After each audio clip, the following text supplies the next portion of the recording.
The CalArts Community Arts Partnership, or CAP, began in 1990, so we're entering our 22nd year of offering free arts education programs to the youth of LA County. The architecture of the curriculum has helped to do what I can do, to plant the seeds for possibilities. Kids do the exercises, they get encouragement, they get a critique, they get insight as they're working, and then they shoot them. We compile these, we get to look at them. I would say I use the approach where we stay in a hands-on mode, but thinking about what art does and what other kinds of form art can take. I try to create a rhythm between talk and discussion, looking at things, video and so on, viewing things, and getting down to work. A lot of the work is figuring out what kind of forms, what kind of work to bring in that's going to both challenge them and excite them. It's going to be something that's going to push them beyond a high school level. I'm looking for stuff that would be college level, but not so far out there that it's too dense or off-putting for them to make use of. So all the assignments are based on work that has some kind of form that they can use, that we can break down that they can use, that relates in some kind of way, both in terms of its themes, that feels like it will speak to them. We did different exercises, improv exercises, awareness exercises, skill building exercises. We even did some scripted scene work. We did some generative self-written projects, so original writing projects.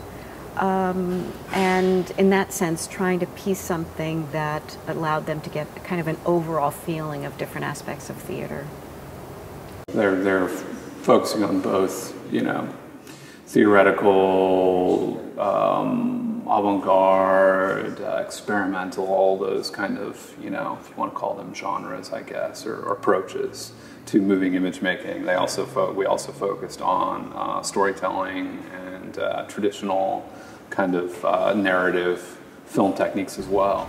Here at CAP, we have a diversity of students with beginning level, intermediate, and advanced level.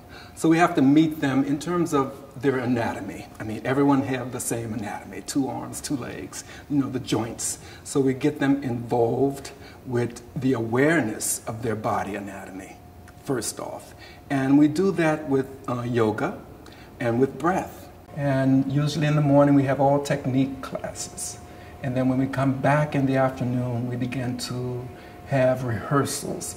And rehearsals meaning it's like an exploration of movement styles. They get to come in, it's not about a grade, it's not about an AP class, it's about coming in and spending the best version of selfish time for them developing an idea and ways to work. In particular for CAPSA, I like everything to be very hands-on. So we address all of the fundamental issues dealing with music theory, harmony, composition, improvisation. We get into a lot of different tangents and facets of music, the science of music, the language of music, but we try to do everything through playing our instruments. So rather than just talking about things in a theoretical way, we'll work on a composition that addresses those particular theoretical ideas. This program just has everything for you, and the students, the student teachers here, they're so awesome. They're really nice people, and you can just relate to them and ask them questions about anything. It's a nice environment. Just being outside at lunch and just being like, oh, what did you do today? And we swap stories and we kind of get insight on what we do, and I really like interacting with different people creatively. That's really awesome. Yeah, it's actually pretty cool because here everybody is into animation or at least visual art. So it's a lot of people who have the same kind of ideas and are into the same kind of thing. This is the first chance I've gotten to be with people who have done what I want to do, make a career out of music. We get the chance to do a lot of things, share ideas, do a lot of things together, and we got closer as a group of people. It was really nice. What I'm expecting the students to come away with from the program is the ability to think critically and creatively, and to use their imagination to explore many possibilities that art can do, not just what's on the paper, but what are the ideas driving what's on the paper, and kind of to get them to think out of the box and manifest their own ideas rather than have the ideas projected onto them. So I think that's really important for them to use their agency, their creative agency. Everybody is leaving feeling changed in some way, having learned something, a different perspective, a broader outlook about music, interest in certain music they didn't even know existed. So really, because 3 weeks is very short, in the big scheme of things, it's about really just turning on a bunch of light switches, things that'll carry them into the future, things to think about, things to practice, things to check out.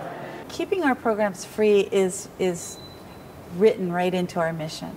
So we're all about accessibility and inclusivity for the students. So it's about finding a place for students that ordinarily there aren't that many programs that students engaged in the arts can go to and just live and eat and breathe their art form.